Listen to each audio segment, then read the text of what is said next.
The chamber stretched out like a cathedral made of light and metal. Hundreds of species sat in there. Designated sections, arranged in perfect circles that descended toward the center. Floor, the higher your seat, the less your voice mattered. Ambassador David Chen sat near the very top in the section reserved for humanity. He adjusted his simple gray suit and watched the proceedings below. The Vrexian High Commander stood at the central podium, his forearms spread wide.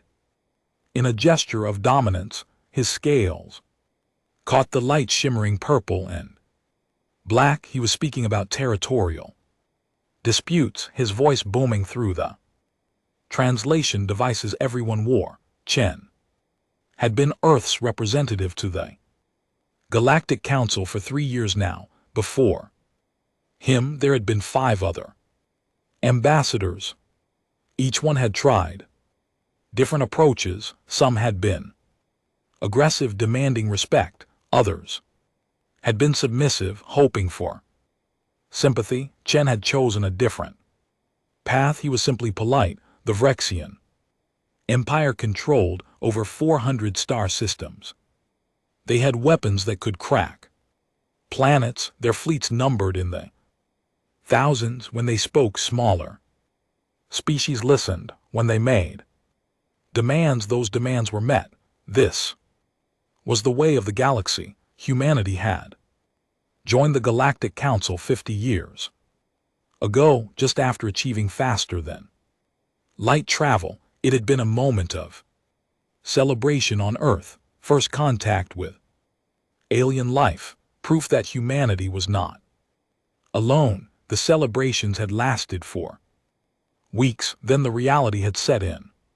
The galaxy was not the friendly place that old Earth stories had imagined. There were no wise aliens waiting to share their knowledge freely. There were no peaceful federations built on equality and mutual respect. Instead, there was the Council, and the Council had rules.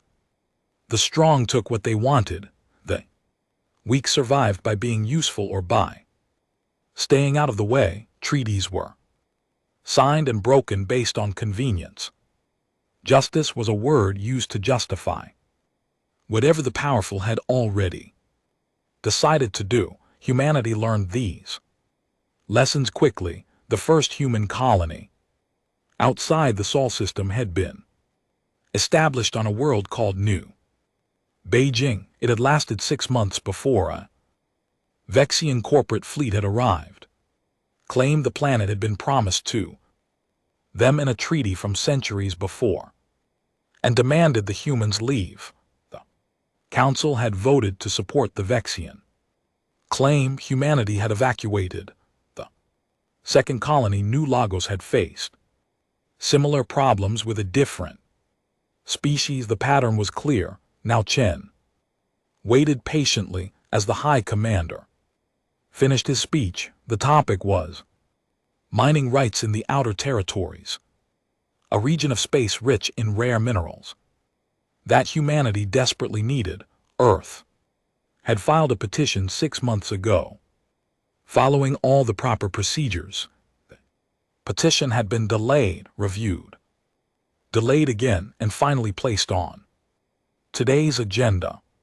The human petition for mining access is denied, the High Commander announced, his translator rendering his words in perfect English through Chen's earpiece. The outer territories fall within the security zone of the Rixian Empire. We cannot permit potential competitors to establish operations so close to our borders. Chen had expected this. He stood slowly, activating his microphone. His voice carried through the chamber, small and thin compared to the Rixians. Boom! The Galactic Council's own maps show the outer territories as unclaimed space. Chen said. His tone was respectful, almost apologetic. Humanity request only a small section for basic mining operations. We would be happy to share survey data with all council members and pay the standard tariffs. The High Commander's eyes fixed on Chen's location in the upper seats. When he smiled, his teeth were like knives. Ambassador Chen, humanity is still new to galactic society. Perhaps you do not understand the complexities of interstellar politics. The maps you reference are outdated. The Vrexian Empire has claimed that region for the past decade. Your presence there would be seen as an act of aggression. Other species in the chamber made sounds of agreement. Chen noticed the delegation nodding their heads. The Corveth representative actually laughed. We meant no offense, Chen said, his voice still calm. If the High Commander could direct us to the updated territorial maps, humanity would be grateful. We simply wish to find resources to support our growing population. Your population problems are not the concern of this council, the High Commander replied. Perhaps humanity expanded too quickly. Perhaps you should have remained on your single world until you were truly ready for the responsibilities of space colonization. More laughter echoed through the chamber. Chen felt the familiar burn of anger in his chest, but kept his face neutral. He had learned the skill well over the past 3 years. Never show weakness, never show anger, just smile and nod and wait. Of course, High Commander, Chen said. He bowed slightly, a human gesture of respect. Humanity withdraws its petition. We would not want to cause tension with our Vrexian neighbors. Perhaps we can revisit this matter at a future date when circumstances have changed. The High Commander waved one of his 4 hands dismissively. And GT, perhaps this matter is concluded. Chen sat down and deactivated his microphone. Around him, the 2 other human delegates sat in silence. They knew better than to speak. The council moved on to other business, already forgetting about humanity's request. After the session ended, Chen walked through the corridors of the council station. The structure was massive, a city in space, where representatives from across the galaxy lived and worked. He passed groups of aliens, some familiar and some strange. A few nodded to him, most ignored him. He reached the human quarters, a modest section that housed the entire Earth delegation. Inside, his team was waiting: military advisors, economic experts, cultural specialists, 20 people who represented all of humanity's interests in galactic politics. They said no. One of the advisors said it was not a question. They said no. Chen confirmed. He removed his jacket and sat down heavily. Same as always. We're too new, too weak, too insignificant. How much longer? Another voice asked. It was Commander Sarah Mitchell, the military liaison. She was not officially part of the diplomatic team, but she attended all the important meetings. Chen looked at her. She was younger than him, barely 40, but her eyes were hard. She had spent 20 years in Earth's defense forces before being assigned to this position. She did not like the diplomatic approach. She had made that clear many times. How much longer do we keep bowing and scraping? She continued. How much longer do we let them treat us like children? Chen pulled out his personal tablet and began typing. The message was simple, just a few words, but he encrypted it carefully. Before sending it, the communication would travel through secure channels back to Earth, where it would reach the people who needed to see it. We wait for the right moment, Chen said. Quietly, we document everything, every insult, every broken promise, every treaty violation, and when the time comes, we will have all the justification we need. Mitchell nodded. Slowly, she understood. They all understood. Humanity had not been idle. For the past 50 years, while the galaxy saw weak species scrambling to survive, something else had been happening. Something the Council had not noticed, because they had not bothered to look. Chen finished his message and sent it. On Earth, in facilities hidden across the solar system, people would receive his report. They would add it to the growing file of grievances. They would continue their work building and preparing and waiting. The Vrexian Empire thought humanity was weak because humanity had been polite. They had mistaken patience for fear. They had confused diplomacy for surrender. They would learn their mistakes soon enough. But not today. Today Chen would smile and bow and thank them for their time. Today, humanity would continue to play the part of the grateful newcomer, the species that knew its place. Tomorrow could wait. The message arrived at Oro 300 Earth Standard Time. Chen was asleep in his quarters when his communication device started beeping. He rolled over, groggy and disoriented, and checked the screen. What he saw made him instantly alert. Emergency transmission from Kepler Station, Priority Alpha. He pulled on his clothes and rushed to the communication center. Commander Mitchell was already there along with the night shift staff. The main screen showed a live video feed from Kepler 442b, a mining colony that housed 12,200 human civilians. The colony administrator's face filled the screen. Her name was Dr. Sarah Okonkwo, and Chen had met her once during a tour of human settlements. She was a geologist, brilliant and passionate about her work. Now her face was pale with fear. Ambassador Chen, we have a situation, she said without preamble. 3 hours ago, a Rixian corporate security fleet entered orbit around our colony. 27 warships. They are claiming that Kepler 442b was illegally settled and that we are in violation of Rixian territorial claims. Chen felt his stomach drop. That's impossible.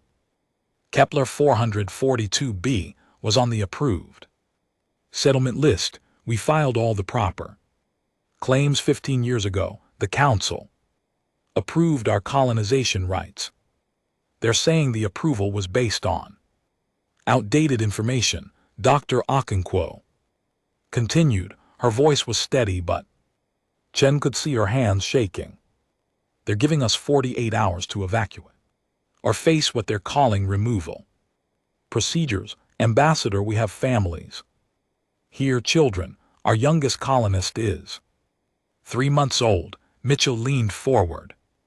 What's their fleet composition? 27 warships, like I said, heavy cruisers, mostly with fighter support. We have 6 security shuttles with light weapons. We can't fight them, Commander. We're not asking you to fight, Chen said quickly. Start emergency evacuation procedures. How many transport ships do you have?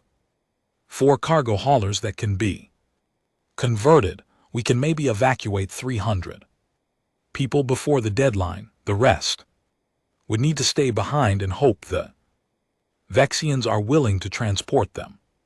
Somewhere. Chen and Mitchell exchanged glances.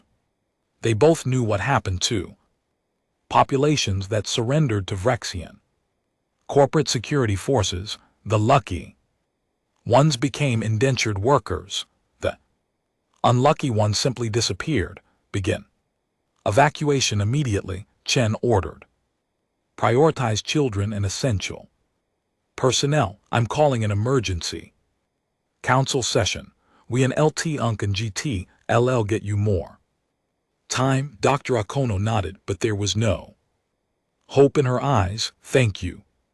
Ambassador, Kepler station out. The screen went dark. They planned this, Mitchell said quietly. The timing, the force composition, everything. This isn't some random corporate dispute. This is a message. Chen knew she was right. The council session where his mining petition had been denied was 3 days ago. This was the Vrexian Empire's way of reminding humanity of its place in the galactic order. 6 hours later, Chen stood before the Galactic Council once again. This time, he had not waited for a scheduled session. He had invoked emergency protocols, something humanity had never done before. The chamber was less crowded than usual, with many species sending only junior representatives, but the important delegations were all present. The High Commander was there, looking annoyed at having been summoned. Chen activated the holographic projector and showed the council footage from Kepler Station, video of the Vexian fleet in orbit, recordings of the ultimatum, documentation of humanity's legal claim to the planet, approved by the council itself 15 years prior. The evidence is clear, Chen said. His voice was calm but louder than usual. He was not being apologetic today. Kepler 442b is sovereign human territory. The Vrexian corporate fleet has issued an illegal ultimatum to 200 civilians, including over 200 children. I am requesting immediate council intervention to prevent what will be a humanitarian catastrophe. The High Commander rose from his seat. Ambassador Chen, you seem to have forgotten your place. The Vrexian Empire does not answer to this council. We are informing our fellow members of a corporate matter. As a courtesy, the territory in question was promised of Vrexian interests in a treaty that predates your species' arrival in this sector of space. Then produce the treaty, Chen said. Show us the documentation. Submit it to the council archives for verification. The Vexian Empire does not need to justify its actions to a species that has been in space for barely 5 decades, the High Commander replied. His voice was rising, a sign of anger among his people. You humans always think you are entitled to special treatment. You colonize aggressively, you make demands, and then you cry to the council when faced with the consequences of your own recklessness. Chen felt the anger building in his chest again, but he kept his voice level. I am asking for justice. The council's own laws state that territorial disputes must be resolved through proper channels, not military threats against civilians. I am asking the council to uphold its own rules. The council will take your petition under advisement. Another voice said. It was the Thesari Prime Counselor, a neutral party who often mediated disputes. We will review the evidence and issue a ruling within that standard time frame. The standard time frame is 6 months, Chen said. Kepler Station has 48 hours. Then perhaps they should begin evacuating, the High Commander said with what might have been a smile. Chen looked around the chamber. He saw indifference on most faces. A few species looked sympathetic, but none spoke up. This was the council's way. The strong did as they pleased. The weak accepted it or suffered. He pulled out his tablet and began playing another video. This one showed children at Kepler Station, families eating dinner together, scientists working in the Laboratories, people living their lives. Building a future on a world far from Earth. These are the people you are. Condemning, Chen said, these are the lives that will be destroyed because the Council refuses to enforce its own laws. I am asking one last time, will the Council intervene? Silence the sorry. Prime Counselor spoke again, the Council will review the matter. In the meantime, we encourage both parties to seek a diplomatic solution. Chen stood there for a long moment, looking at the faces around him. 50 years of this, 50 years of polite requests and diplomatic protests and carefully worded petitions. 50 years of being pushed around by every species strong enough to do the pushing. He thought about Dr. Okonkwo and the families at Kepler Station. He thought about New Beijing and New Lagos and all the other colonies that had been abandoned because humanity was too weak to defend them. He thought about the classified reports he received every month from Earth detailing the progress of projects the Council knew nothing about. The time had come. Very well, Jin said quietly. Humanity formally withdraws its petition. We will handle this matter ourselves. He walked toward the exit. Behind him he heard the Council already moving on to other business. Humanity's problems were forgotten before he even left the chamber. Commander Mitchell was waiting outside, sir.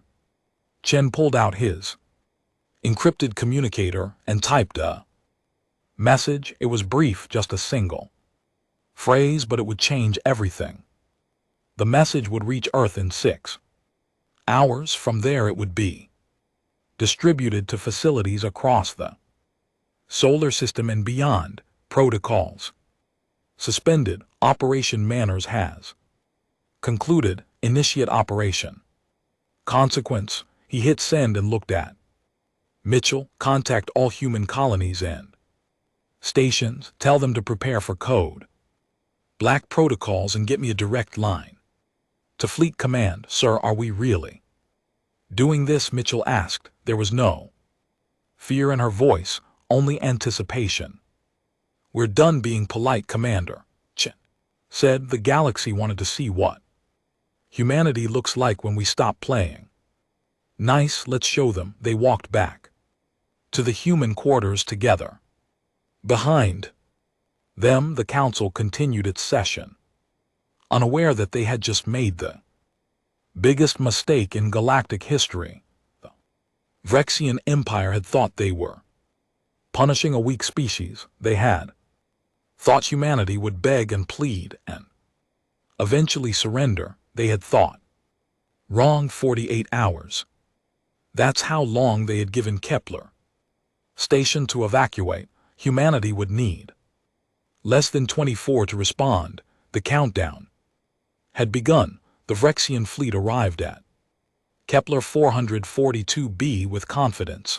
Commander Zthrock stood on the bridge of his flagship, watching the small human colony growing larger on the view screen.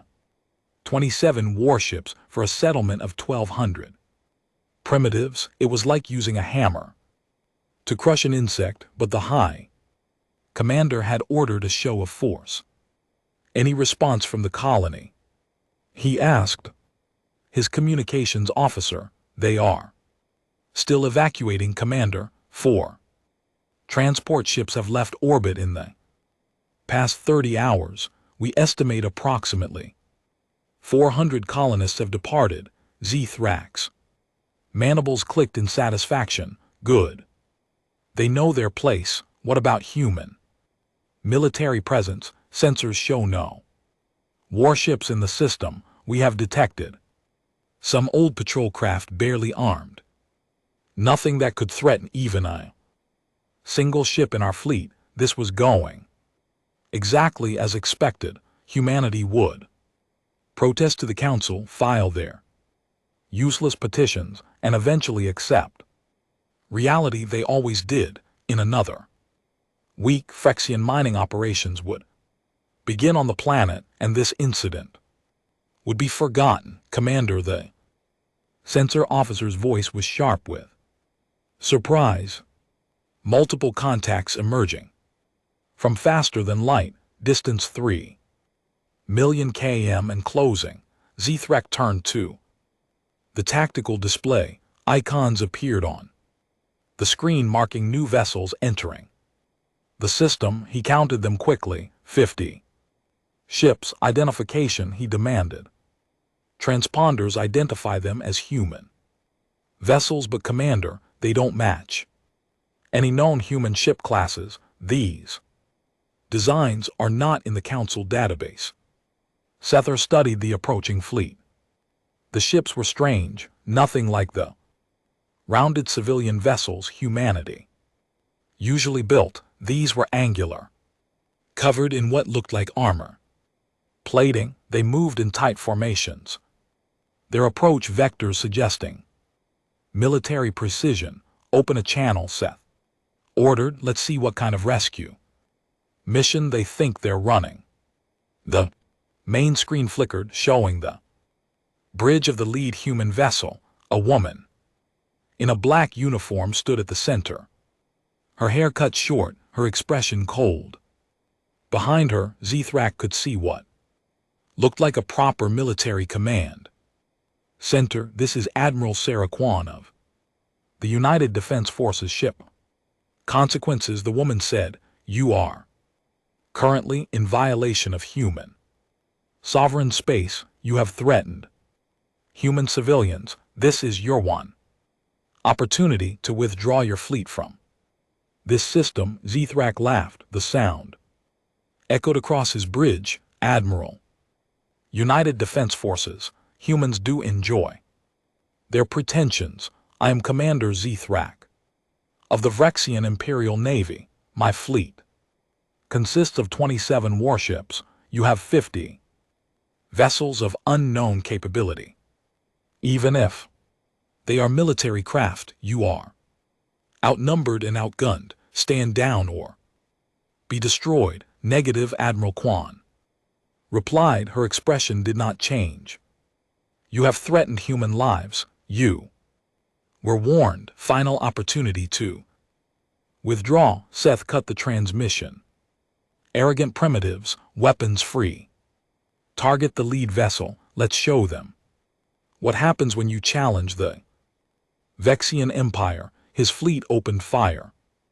Plasma cannons erupted across 27 warships, sending streams of superheated energy toward the human formation. The barrage was enough to overwhelm any defensive screen in the known galaxy. Zithrak had seen entire fleets reduced to vapor by less firepower. The human ships moved. They didn't scatter or break formation like panicked prey. Instead, they shifted with impossible precision, each vessel moving in perfect coordination with the others. The plasma barrage passed through empty space where the human ships had been milliseconds before what Zithrak started to say. Then the humans fired back. The weapons were unlike anything Zithrak had ever seen. No plasma, no energy beams. Instead, solid projectiles streak across the void at velocities that made his sensor officer gasp. The projectiles moved at 30% the speed of light, too fast to track, too fast to evade. They hit the first 3 Phyrexian ships, simply ceased to exist. The kinetic energy of the impacts was so massive that the warships didn't explode or break apart. They vaporized, transformed into expanding clouds of superheated gas and debris. Shields. Zithrak screamed. Full power to defensive screens. Shields are active, Commander. But the projectiles are ignoring them.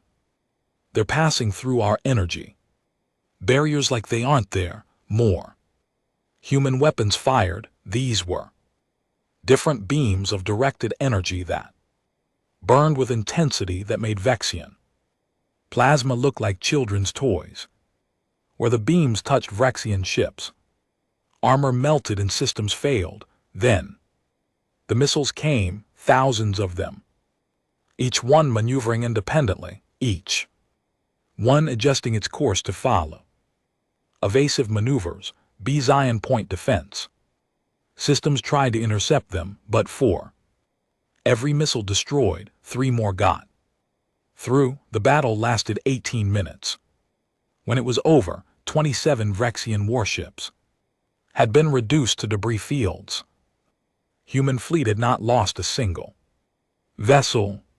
They had not even been hit. Zithrak sat in the command chair of his escape pod, one of the few survivors, and watched the human ships through the small viewport. They had not pursued the escape pods. They had not destroyed the lifeboats. They had simply eliminated every warship and then stopped. His communicator crackled to life. It was Admiral Quan again. Commander Zithrak, your fleet has been neutralized. Survivors will be recovered and returned to Vexian space. You will deliver a message to your High Commander. Humanity does not want war, but we will no longer accept threats to our people. The next Vexian fleet that approaches human territory without permission will be treated as an act of war. Do you understand? Zithrak could not speak. He simply nodded. Good, Admiral Quan said. Safe travels, Commander. Consider yourself lucky that we were feeling merciful. Transmission ended. Within hours the footage had spread across the entire galaxy. Every species in the Council saw the same recordings. The Vexian fleet arriving with confidence, the human ships appearing, the brief one-sided battle. Chen watched the footage from his quarters on the Council station. His communicator was flooded with messages. Some species were demanding explanations, others were offering congratulations. A few were asking if humanity was interested in military alliances. Commander Mitchell entered his office. Without knocking, the Council is calling an emergency session. They want answers. I'm sure they do, Chen said. He felt no satisfaction, only a deep weariness. This was the moment they had been preparing for, but he took no joy in it. The Vexian delegation is screaming about acts of war, Mitchell continued. Half the Council is terrified, the other half is trying to figure out how to get on our good side. Let them wonder, Chen said. Schedule the Council session for tomorrow. Give everyone time to fully process what happened. Make sure our fleet status is updated across all public channels. You want them to know what we have. I want them to understand that the past 50 years of human diplomacy were a choice, not a necessity. I want them to realize what we've been hiding while they thought we were weak. Mitchell smiled grimly. This is going to change everything. Yes. Chen agreed. That's the point. He stood and walked to the window. Outside, the stars burned cold and distant. Somewhere among them, Kepler Station was safe. The families there would sleep soundly tonight, protected by ships they had never known existed. Humanity had been building in secret for 5 decades. Shipyards hidden in asteroid fields. Weapons testing in the outer dark. Every insult from the Council, every broken treaty, every lost colony had been documented and remembered. And while the galaxy had dismissed humanity as weak newcomers, Earth had been preparing for this exact moment. The Vexian Empire had thought they were bullying defenseless species. Instead, they had awakened something they did not understand. Humanity was not built for peace. Humanity was built for survival. And when survival demanded it, humanity knew how to wage war better than any species. In the galaxy, tomorrow Chen would go. Before the council, tomorrow he would show them exactly what humanity had been hiding. Tonight he allowed himself a moment of satisfaction. The galaxy was about to learn a very important lesson. Politeness was not weakness, patience was not fear, and humanity was done pretending to be harmless. The council chamber had never been so crowded. Every species had sent their full delegation, not just representatives but their highest ranking officials. The Visari Prime Counselor sat in his central position, looking uncomfortable. The Vrexian High Commander was present, flanked by guards, his scales dark with rage. Ambassador Chen walked to the center floor. He carried no documents, no prepared speeches. He simply stood there, waiting for the chamber to fall silent. Ambassador Chen, the Prime Counselor, began, his voice uncertain. The council demands an explanation. Yesterday, human military forces destroyed an entire Vrexian fleet. This is an unprecedented act of aggression. The council must understand how humanity acquired such military capability and why it was kept secret. Chen looked around the chamber slowly, meeting the eyes of delegates from dozens of species. Some looked afraid, others looked calculating. The High Commander looked ready to kill. You want to know our secret? Chen said. His voice was calm, conversational even. There is no secret. We have been exactly what we have always been. You simply mistook politeness for weakness. He activated the holographic projector he had set up earlier. The display filled the center of the chamber, showing Earth's solar system. Then it began to change, revealing structures that had not been on any public maps.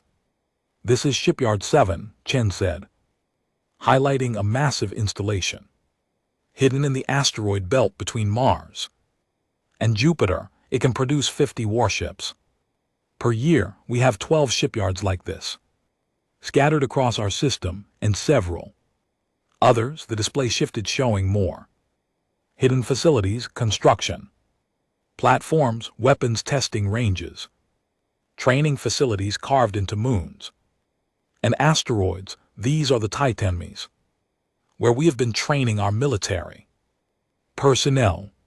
Current enrollment 4 million. Active duty with another 10 million in reserves. This is the Luna Research Complex, where we develop new weapon system. These are our deep space monitoring stations tracking every ship that moves through this sector of the galaxy. The delegates stared in shock as the true scope of human military infrastructure was revealed. The numbers were staggering. In 50 years, while the galaxy had dismissed humanity as insignificant, Earth had built a war machine that rivaled any power in the council. How? Someone shouted. How did you hide this? We didn't hide it, Chen replied. You simply never looked. Every time we requested permission to build mining facilities, we were actually building military installations.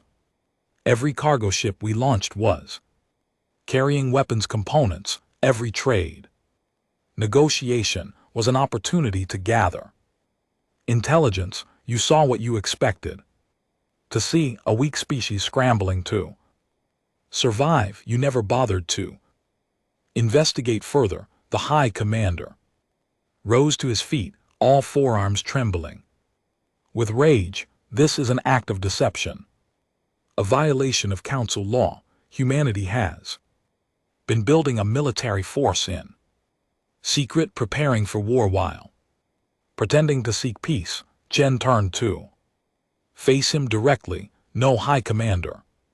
Humanity has been preparing for survival. While hoping for peace, there is a difference. You attacked a Rixian fleet. Without provocation, your fleet threatened 1,200 human civilians, including children, in our sovereign territory. That is provocation. Your empire has violated 3 treaties with humanity in the past decade alone. That is provocation. Your species has destroyed 2 human colonies and killed over 6,000 of our people. That is provocation. Chen pulled up another display, this one showing a detailed timeline, every interaction between humanity and the Visayan Empire over 50 years, every treaty signed and broken, every threat made, every colony lost. We documented everything. Chen said every insult, every violation, every act of aggression against our people. We brought these matters to the council. Repeatedly, we filed petitions. We followed proper procedures, and every time we were dismissed, he turned to address the entire chamber. Humanity came to the stars hoping for friendship. We believed in the idea of a galactic community built on cooperation and mutual respect. We were wrong. We learned very quickly what kind of galaxy this is, so we adapted. Theory Prime Counselor leaned forward. Ambassador Chen, why reveal this now? Why hide your capabilities for so long? Because we hoped we would not need them, Chen said. Simply because we wanted to believe that reason could prevail over force. Because we thought that if we were patient enough, diplomatic enough, accommodating enough, we could find our place in the galactic community without resorting to violence. And now the Prime Counselor asked, now we understand that was naive. The galaxy does not respect the peaceful, it respects the strong. So humanity will be strong, but we will be strong on our own terms. A Corvath delegate stood up, her voice sharp. This sounds like a declaration of war against the entire council. No, Chen said, this is a declaration of independence. Humanity will no longer beg for what is rightfully ours. We will no longer accept violations of our sovereignty. We will no longer play by rules that only apply to the weak. High Commander's voice boomed across the chamber. You speak of violations. You speak of sovereignty. You destroyed 27 of our ships. You killed thousands of Rixian warriors. This is an act of war, and the Vrexian Empire demands justice. Shen met his gaze without flinching. Your fleet threatened human civilians. We responded proportionally. We destroyed your ships and allowed your survivors to escape. If we had wanted to wage war, Commander, there would be no survivors. You dare threaten the Rixian Empire? I am stating facts. Your fleet was eliminated in 18 minutes without humanity suffering a single casualty. Our weapons technology is clearly superior. Our tactics are more advanced. Our military is larger than you realized. These are not threats. These are simply the facts of the situation. The chamber erupted in chaos. Delegates shouted at each other. Some species were demanding sanctions against humanity. Others were calling for diplomatic negotiations. The Vrexian delegation was screaming about vengeance and honor. The Prime Counselor tried to restore order, but the noise was overwhelming. Chen simply stood there waiting. Eventually, the chaos subsided enough for him to speak again. Humanity has no desire for conquest, he said. We do not want your territory. We do not want to dominate other species. We want what we have always wanted to live in peace too. Protect our people and to be treated as equals. The High Commander laughed bitterly. You have been in space for barely 50 years. The Vrexian Empire has existed for 10,000 years. You are children playing with weapons you do not understand. Then perhaps you should not have threatened our children, Chen replied. Quietly, the silence that followed was absolute. Chen continued, his voice carrying to every corner of the chamber. Humanity is willing to return to diplomacy. We are willing to cooperate with the Council. We are willing to follow laws that are applied fairly to all species, not just the weak ones, but understand this, we will never again mistake your tolerance for respect. We will never again confuse your peace for friendship. He paused, looking at the High Commander. We tried politeness. It failed. You interpreted our diplomacy as surrender. You saw our patience as fear. You have no one to blame but yourselves for teaching us that strength is the only language the galaxy understands. The Prime Counselor spoke carefully. What does humanity want, Ambassador? Chen, justice, equality, respect, the same things we have always wanted, but now we have the strength to demand them rather than beg for them. And if the Council refuses, Chen smiled, but there was no warmth in it.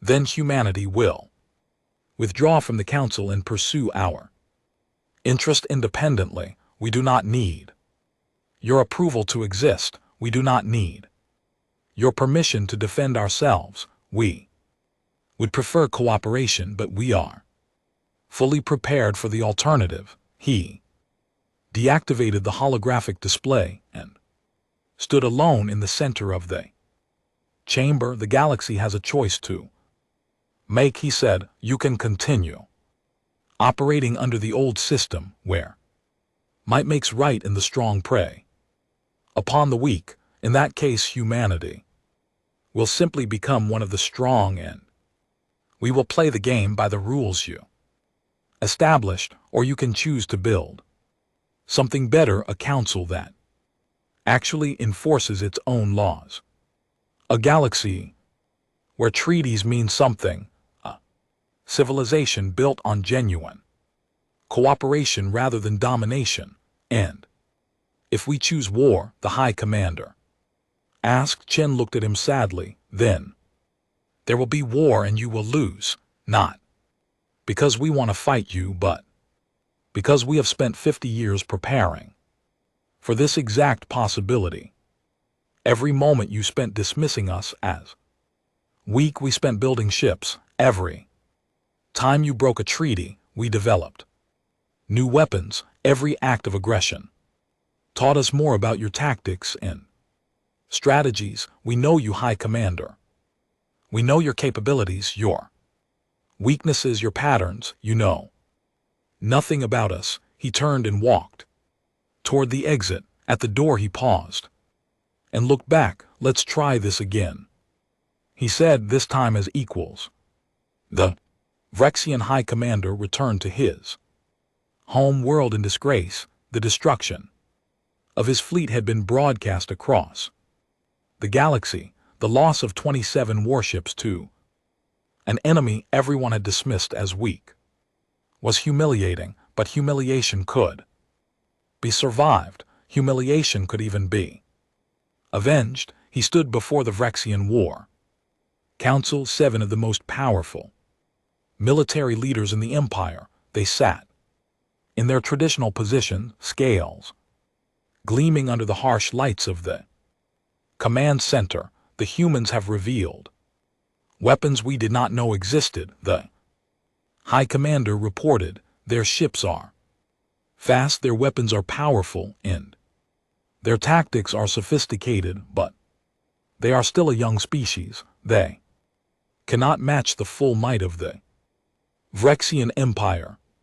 The eldest War Council member, General Kree, leaned forward. How Many ships do they have? Our intelligence suggests approximately 2,000 warships, plus support vessels and planetary defenses, and we have over 12,000 capital ships with another 30,000 support craft. Even if their technology is superior, we outnumber them 6 to 1. They cannot stand against the full military might of the Empire. General Kree's mandibles clicked thoughtfully. Then we mobilize the fleet. We crush this human insolence once and for all.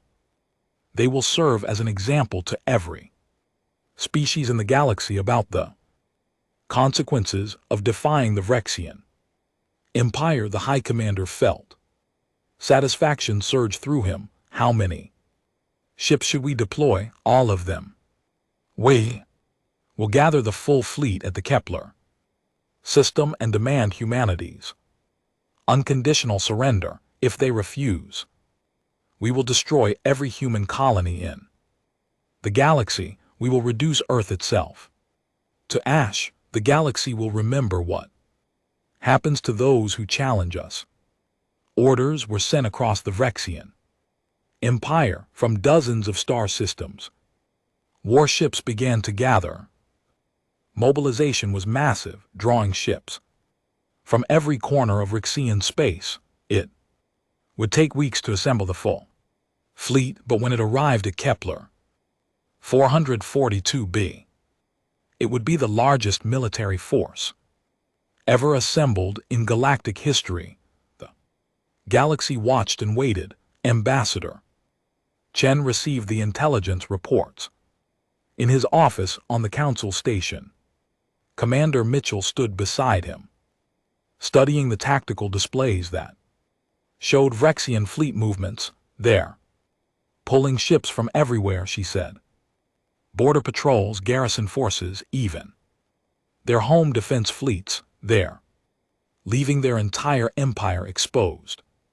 They're angry, Chen said, angry enough to make mistakes. How long until they reach Kepler? 3 weeks, maybe 4. The logistics of moving that many ships will slow them down. Chen nodded slowly. Good, that gives us time to prepare. Sir, we're outnumbered badly, even with our technological advantage. Facing 12,000 ships is going to be difficult. We're not going to face 12,000 ships.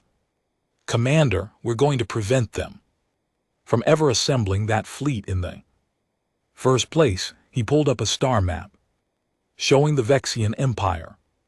The territory was vast, spanning hundreds of light years. Red icons marked the locations where Vexian warships were gathering for the journey to Kepler. The Vexians think this is going to be a traditional war. Chen said they're expecting us to defend Kepler Station with everything we have. Instead, we're going to attack.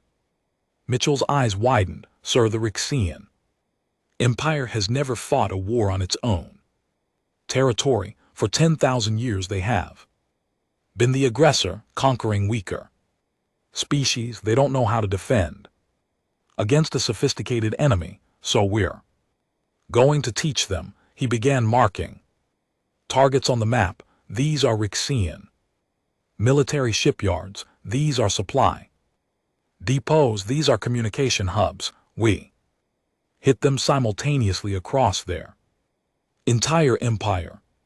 We force them to spread their fleet out to defend their own territory instead of concentrating it against Kepler. That's guerrilla warfare. Mitchell said, the Council will call it terrorism. The Council can call it whatever they want. War is war. The Vexians chose to start this. We're going to finish it. Over the next 3 weeks, humanity launched the largest military campaign in its history. Small, fast-moving task forces struck at Rixian installations across their empire. They didn't target civilian populations or non-military infrastructure. Every strike was precise, calculated to maximize military disruption while minimizing collateral damage. Shipyards, where Vrexian warships were being constructed, suddenly exploded. Supply depots that fed the gathering fleet were destroyed. Communication networks went dark. Jump routes that Vexian ships relied on were mined with weapons that waited silently until a fleet passed through. The Vexian response was chaos. They tried to defend everywhere, spreading their forces thin. They tried to hunt down the human attack groups, but the human ships were too fast, too hard to track. By the time Vrexian defenders arrived at a targeted location, the humans were already gone, striking somewhere else. The general who had ordered the mobilization watched his strategic plans crumble. The fleet that was supposed to gather at Kepler never materialized. Ships were being diverted to defend critical installations. Others were being destroyed before they could join the main force. The humans were fighting a kind of war the Vexians had never experienced. In the council chamber, emergency sessions were called daily. Species demanded that humanity stop its attacks. Mediators tried to broker peace. The Vrexian delegation screamed for justice. Chen attended one of these sessions, his expression calm despite the chaos around him. Ambassador Chen, the Vasari Prime Counselor, said desperately, humanity's attacks across Rixian space must stop. This is escalating beyond control. Innocent lives are at risk. No innocent lives have been lost, Chen replied. Every target we've struck has been military infrastructure. We've been very careful to avoid civilian casualties, unlike the Rixians who threatened to remove 1,200 civilians from Kepler Station. The High Commander stood, his voice shaking with rage. You are destroying our empire. This is genocide. No, Chen said coldly. This is war, war that you started when you threatened our people. We gave you the chance to withdraw peacefully. You chose to mobilize your entire fleet against us instead. This is simply us responding to your aggression. We will not surrender, the High Commander roared. Then you will continue to lose shipyards, supply depots, and warships. Chen said, the choice is yours. The war continued for 2 more months. Vrexian Empire, built on 10,000 years of dominance, found itself unable to defend against an enemy that refused to fight a traditional war. Their military, designed for conquest and overwhelming force, was being dismantled piece by an opponent that struck from unexpected directions and vanished before reinforcements could arrive.